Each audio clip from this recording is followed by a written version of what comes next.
अस्सलामुअलैकुम व्यूवर्स, कैसे हैं आप सब। उम्मीद है कि सब बिल्कुल ठीक ठाक होंगे। आज मैं आपके साथ शेयर करने वाली हूँ वनीला स्पॉन्ज केक की रेसिपी, बिगिनर्स लेवल की। और इस वीडियो में मैं आपके साथ बेकिंग के रिलेटेड तमाम टिप्स एंड ट्रिक्स को डिटेल में डिस्कस करने वाली हूँ, तो वीडियो को ध्यान से देखिएगा और अगर पसंद आया तो थम्स अप कर दीजिएगा। चलिए स्टार्ट करते हैं। ये मेरे पास कुछ इंग्रेडिएंट्स हैं, मैं इनकी डिटेल आपको साथ साथ बताऊँगी। सबसे पहले हमने 7 इंच का एक मोल्ड लेना है और उसको ऑयल के साथ ब्रश कर लेना है, यानी उसको अच्छे से ग्रीस कर लेना है। उसके बाद हमने इसी साइज़ का एक बेकिंग पेपर लेना है और उसको हमने इसके साथ ही लगा लेना है। पैन हमने रेडी कर लिया है। अब हम बटर मिल्क तैयार करते हैं। उसके लिए 2 टेबलस्पून हमने दूध लिया है और उसके अंदर 1 टीस्पून हमने वाइट विनेगर यानी कि सिरका ऐड करके मिक्स कर लेना है। बटर मिल्क हमारे पास तैयार है। इसको हमने थोड़ी देर के लिए साइड पे कर देना है। अब हम आते हैं जी बाकी इंग्रेडिएंट्स की तरफ। एक बाउल लेना है और उसके अंदर हमने अंडे डाल देने हैं। 4 अदद हमने अंडे लेने हैं, एक एक करके हमने डालने हैं और इसको हमने इलेक्ट्रिक बीटर की मदद से अच्छे से बीट करना स्टार्ट कर देना है। पहले हमने 2 अंडे ऐड किए हैं और उसको हमने बीट कर लेना है। इतना हमने बीट करना है कि ये फ्लफ़ी होना स्टार्ट हो जाए। साथ ही साथ हमने इसको अच्छे से मिक्स करते जाना है और साथ ही साथ हमने बाकी का जो एग्स हैं वो एक एक करके ऐड कर देने हैं। टोटल हमने 4 एग्स जो हैं वो ऐड करके अच्छे से बीट कर लिए हैं। तो अब हमने इसके अंदर 100 ग्राम ही पाउडर शुगर ऐड करनी है। कस्टर्ड शुगर भी इसके अंदर ऐड की जा सकती है। तो 4 अंडे हैं, एक अंडे के हिसाब से 25 ग्राम चीनी ऐड की जाती है। तो हमने 4 अंडों के हिसाब से 100 ग्राम चीनी ऐड करनी है। पाउडर शुगर मैं यहाँ पर इस्तेमाल कर रही हूँ। इसको हमने थोड़ा थोड़ा ऐड करना है और साथ साथ बीट करते जाना है। सारी चीज़ें हम एकदम ऐड नहीं करते, वरना ये अच्छे से मिक्स नहीं होती, तो फिर जो है मसला होता है। इसलिए हम थोड़ी थोड़ी चीज़ें जो ऐड करते हैं और साथ साथ मिक्स करते हैं। 1 टीस्पून मैं यहाँ पर वनीला एसेंस ऐड कर रही हूँ। इसके अलावा मैं यहाँ पर ऐड कर रही हूँ 2 टेबलस्पून ही कुकिंग ऑयल। तो इस तरह से हमने इनको ऐड करना है और इसके बाद हमने इसको अच्छे से मिक्स कर लेना है। जो भी लिक्विड इंग्रेडिएंट्स है वो हमारे पास ऑलमोस्ट तैयार हो चुके हैं। इसको हमने थोड़ी देर के लिए बीट कर लेना है, 5 से 7 मिनट के लिए। जितना अच्छा हम बीट करेंगे उतना अच्छा हमारे पास केक तैयार होगा। तो अब हमने इसको बीट करने के बाद 1 कप हमने मैदा लिया है, तकरीबन 100 ग्राम ये मैदा इस्तेमाल होना है। इसको अब हमने बीटर की मदद से नहीं बल्कि स्पैचुला की मदद से फोल्ड कर करके मिक्स करना है। तो परफेक्ट मेजरमेंट जो होती है हमारे पास वनीला केक की, वो हमने क्या करना है, 4 अंडे और 1 अंडे के हिसाब से 25 ग्राम चीनी और 25 ग्राम मैदा। हमने यहाँ पर 4 अदद अंडे इस्तेमाल किए हैं, तो 100 ग्राम मैदा और 100 ग्राम ही हमने पाउडर चीनी इस्तेमाल की है। ये 2 पाउंड का केक तैयार होगा, जिसके लिए अगर आप राउंड शेप में इस्तेमाल करें तो 7 इंच का मोल्ड इस्तेमाल होगा और अगर आप स्क्वायर में इस्तेमाल करें तो 7 इंच से थोड़ा सा कम जो है वो इस्तेमाल होगा। उसके बाद अब हमने जो बटर मिल्क तैयार किया था वो भी ऐड कर देना है और इसको अच्छे से मिक्स कर लेना है। बड़ी ही ज़बरदस्त सी कंसिस्टेंसी के साथ हमारे पास इसका जो बैटर है वो क्रीमी सा तैयार हो चुका है, बहुत ही खूबसूरत और बहुत ही ज़बरदस्त। अब हमने जो पैन ग्रीस करके रखा हुआ था उसके अंदर हमने ये तमाम बैटर जो है वो पोर कर देना है, यानी कि डाल देना है। और हमने बाउल जो है वो भी अच्छे से साफ़ करना है। आप देख सकते हैं कंसिस्टेंसी इसकी बहुत ही अच्छी है, कोई भी लम्प्स नहीं है और किसी किस्म का कुछ भी इसके अंदर गड़बड़ नहीं हुई। बहुत ही ज़बरदस्त सा हमारे पास तैयार हुआ है। स्पैचुला की मदद से हम बाउल अच्छे से साफ़ कर लेंगे। ज़रा सा भी जो है वो बैटर हमने वेस्ट नहीं करना। साइडों पे मैंने बटर पेपर लगाया था, जिसकी वजह से ये थोड़ा सा जो है वो टेढ़ा मेढ़ा फील हो रहा है, लेकिन अगर आप चाहें तो बटर पेपर को काट के सिर्फ पैंदे के अंदर ही लगा सकते हैं, इससे फिर ये बिल्कुल इक्वल होगा। इसको अब हम टैप टैप कर लेंगे। इसको जब हमने टैप करना है तो इसके अंदर से तमाम एयर बबल्स भी निकल जाएंगे और वैसे भी ये इसके अंदर किसी किस्म का लम्प्स वगैरह तो ऑलरेडी है भी नहीं। इसको स्पैचुला की मदद से लेवल अप कर लिया है और इसको अब हमने 3 से 4 दफ़ा टैप टैप करना है। बिल्कुल तैयार हो चुका है ये। हमने जो कढ़ाई है वो ऑलरेडी एक प्री हीट कर ली थी, थोड़ी सी पुरानी। उसके अंदर आप चाहे तो जाली स्टैंड रख लें, चाहे तो कोई कटर वगैरह रख लें, चाहे तो इस तरह किसी गहरे पैंदे वाली एक प्लेट रख लें और उसके ऊपर आप अपना केक का मोल्ड रख लें। इसके बाद अब हमने इसको मीडियम टू लो फ्लेम पे तकरीबन आधे घंटे के लिए या फिर 40 मिनट के लिए कवर करके बेक कर लेना है। पहले हमने फुल फ्लेम पे इसको 10 मिनट के लिए प्री हीट कर लिया था। उसके बाद अब हमने इसको मीडियम टू लो फ्लेम पे 40 मिनट के लिए छोड़ देना है कवर करके।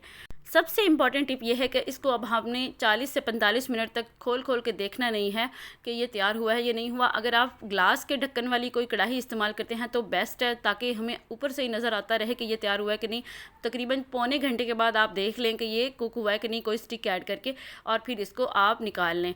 तो अब हमने इसको साइडों से किसी छुरी या नाइफ़ की मदद से थोड़ा सा सेपरेट कर लेना है और फिर इसको प्लेट के अंदर या डिश के अंदर निकाल लेना है। इसका बटर पेपर हम रिमूव कर लेंगे तो बहुत ही परफेक्ट माशाल्लाह से हमारा स्पॉन्ज रेडी हुआ है। बहुत ही प्रोफेशनल और बहुत ही ज़बरदस्त, आप देख सकते हैं ऊपर से और नीचे से हर तरफ से ये परफेक्टली कुक हो चुका है। अब हमने इसको ठंडा होने के लिए रख देना है। तब तक हम इसके लिए फ्रॉस्टिंग तैयार कर लेते हैं। विपिंग क्रीम मैं यहाँ पर 300 ग्राम ले रही हूँ। अब हमने इसको अच्छे से विप करना है। आजकल टेम्परेचर बहुत ही ज़्यादा है तो हमने इसको अच्छी खासी चिल्ड करने के बाद ही इस्तेमाल करना है और हमने इस तरह के जगह पे खड़े होना है जहाँ पे टेम्परेचर थोड़ा सा नॉर्मल हो। तो ज़्यादा यानी गर्मी वाली किचन में हमने इसको खड़े होकर नहीं बनाना।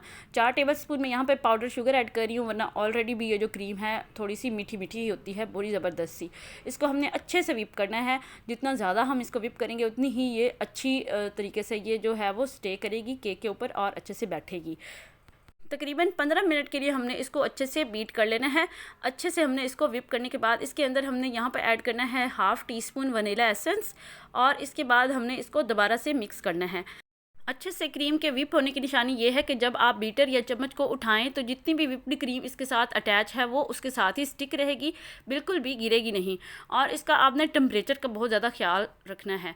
तो अब हमारे पास ये क्रीम तैयार हो चुकी है। हमने एक रोटेटर के ऊपर जो है हमारा स्पॉन्ज है वो रख लेना है और इसकी कटिंग कर लेनी है। चाहे तो आप 2 लेयर्स कट कर लें, चाहे तो आप 3 लेयर्स भी आराम से कट कर सकते हैं। बहुत ही ज़बरदस्त सा हमारे पास स्पॉन्ज तैयार हुआ है। मैंने यहाँ पर 2 लेयर्स कट की हैं। उसके बाद हम एक क्रीम जो है वो लगाएंगे बोर्ड के ऊपर। मैंने ये बोर्ड भी घर पे ही तैयार किया है, आप चाहें तो घर पे तैयार कर लें या फिर बाज़ार से ले लें तो ज़्यादा बेस्ट है। उसके बाद इसके सेंटर में हमने थोड़ी सी क्रीम लगाने के बाद स्पॉन्ज की एक लेयर इसके ऊपर रख देनी है और इसको अब हमने अच्छे से शुगर सिरप से मॉइस्ट कर देना है। अच्छे से जब ये सेंटर में रखी जाए तो इसके ऊपर हमने अब शुगर सिरप लगाना है। मेरे पास दूध और कंडेंस मिल्क का जो है वो सिरप है। पानी और चीनी को मिक्स करके भी शुगर सिरप बनाया जा सकता है या फिर आप कॉकटेल के जूसेस या किसी भी फ्रूट का जूस जो है वो ऐड कर सकते हैं, जिस तरह से भी आप शुगर सिरप ऐड करना चाहें। इसके बाद हमने जो क्रीम है उसकी फ्रॉस्टिंग इसके ऊपर अच्छे से लगा लेनी है इस नाइफ़ की मदद से और इसको हमने चारों तरफ से इससे कवर कर देना है। बहुत ही ज़बरदस्त सा जो है वो हमारे पास ये क्रीम से कवर हो रहा है। इस तरह से आपने हैंड की मूवमेंट करनी है और रोटेटर को मूव करते हुए इसको हर तरफ से कोट कर देना है। इसके ऊपर अब हमने दूसरी जो लेयर है स्पॉन्ज की वो रख देनी है। आपके पास चॉइस है कि आप इसके दरमियान में फ्रूट के किसी भी फ्रूट के पाइनएप्पल या किसी चीज़ के चंक्स रखना चाहें तो वो भी रख सकते हैं। उसके ऊपर दूसरी लेयर के ऊपर अगेन मैंने शुगर सिरप ऐड कर देना है। अच्छे से इसको हमने मॉइस्ट करना है, सारा जो है वो हमने इसके ऊपर लगा देना है। उसके बाद दोबारा से हमने क्रीम की लेयर जो है वो भी लगा देनी है। ये बिल्कुल सिंपल और प्लेन सी इसकी फ्रॉस्टिंग है। मुख्तलिफ़ किस्म की फ्रॉस्टिंग्स जो है वो बनाई जाती हैं, लेकिन यहाँ पे मैं आपके साथ बहुत ही सिंपल और बिगिनर लेवल का जो केक है वो बता रही हूँ। इसके साथ ही हमने इसको कवर करना है, इसको चारों तरफ से कवर कर लेना है। उसके बाद बारी आती है जी साइड्स की। साइड्स पे सबसे पहले तो जो ऑलरेडी क्रीम लगी हुई है उसी से हम इसको अच्छे से कवर करेंगे इस तरह से नाइफ़ की मदद से, और उसके बाद हम दोबारा से इसके ऊपर जो है वो क्रीम लगाएंगे साइड्स पे। तकरीबन 2 से 3 इंच की जो है वो मोटी लेयर हमने इसके ऊपर लगानी है चारों तरफ से। जब अच्छे से क्रीम जो है वो साइडों पे लग जाए तो फिर हमने इसको पहले इस नाइफ़ की मदद से इक्वल करना है, उसके बाद हम स्क्रैपर की मदद से इक्वल करेंगे। स्क्रैपर के बगैर हम इसको इक्वल जो है वो अच्छे से नहीं कर सकते हैं, लेकिन वो फिर नीट लुक नहीं आती। हमने इसको 2 से 3 इंच मोटी इसके ऊपर लेयर लगा देनी है ताकि तमाम जो स्पॉन्ज है वो कवर हो जाए और उसके क्रस्ट वगैरह नज़र ना आए। उसके बाद हमने इसको अच्छे से इक्वल करना है। तो हम स्क्रैपर की मदद से इसको इक्वल कर रहे हैं और इसके जो है वो एक्स्ट्रा जो क्रीम है वो इससे उतर जाएगी और ये बहुत ही ज़बरदस्त सा जो है वो इक्वल हो जाएगा। पहले इसको राउंड शेप हमने दे देनी है। उसके बाद आप चाहें तो इस तरह से डिज़ाइनिंग वाले स्क्रैपर से इसको हल्का सा डिज़ाइन भी दे सकते हैं, वरना इसको आप बेशक स्किप कर दें। साइड्स को रेडी कर लेने के बाद अब हमने क्या करना है कि इसके जो ऊपर वाली सतह है उसको इक्वल करना है। उसके लिए हमने नाइफ़ की मदद से इसको इस तरह करना है और साथ साथ हम इसको किसी कपड़े की मदद से साफ़ करते जाएंगे। इस तरह से हमने इसको प्लेन कर लेना है। ऊपर से आप चाहें तो मज़ीद क्रीम लगा के भी इसको प्लेन कर सकते हैं। अगर आपको लगे कि क्रीम जो है वो कम है तो आप इसके ऊपर मज़ीद क्रीम भी ऐड कर सकते हैं और इस तरह आप इसको मूव करके इसको जो है इक्वल कर लें। उसके बाद हमने कुछ ली हैं स्प्रिंकल्स और इसकी साइड्स जो है इसके ऊपर हमने अच्छे से वो स्टिक कर देनी है। इस तरह से हमने हाथों की मदद से इसको जो है वो लगा लेना है और इसको चारों तरफ से जो है इससे कवर कर देना है। अगर इसके ऊपर भी अगर थोड़ी बहुत आ जाती हैं तो इससे जो है वो परेशानी वाली बात नहीं है, क्योंकि हमने इसके ऊपर भी लगानी है। उसके बाद हमने बची हुई क्रीम जो है वो पाइपिंग बैग के अंदर ऐड कर देनी है और उसके आगे आप कोई भी स्टार नोज़ल या फिर कोई भी छोटा सा नोज़ल जो है वो ऐड करके इस तरह से इसके ऊपर हम थोड़े थोड़े जो है वो छोटे से फूल बना लेंगे। इस तरह से आप देख सकते हैं बड़े ही ज़बरदस्त से ये हमारे पास तैयार हो रहे हैं।